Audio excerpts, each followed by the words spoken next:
నాకు అక్క చెల్లెళ్ళు లేరు మల్లయ్యో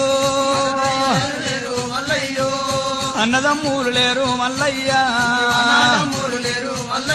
నాకు సుడసుడ్డారు లేరు మల్లయ్యో చిన్నమ్మలున్నారంట నిలబోదునా నాకు పెద్దమ్మలున్నారంట నిలబోదునా బాయి నీవేనయ్యా మల్లయ్యో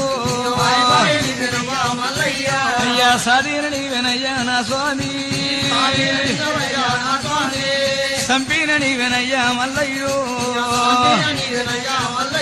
నీ అడవిల్ల రీతి నేను మల్లయ్యో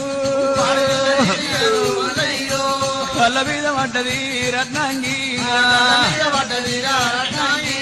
ఇచ్చినోడ శంకరుడ భగవంతుడు నా రాతకిట్ల రాసినవా భగవంతుడా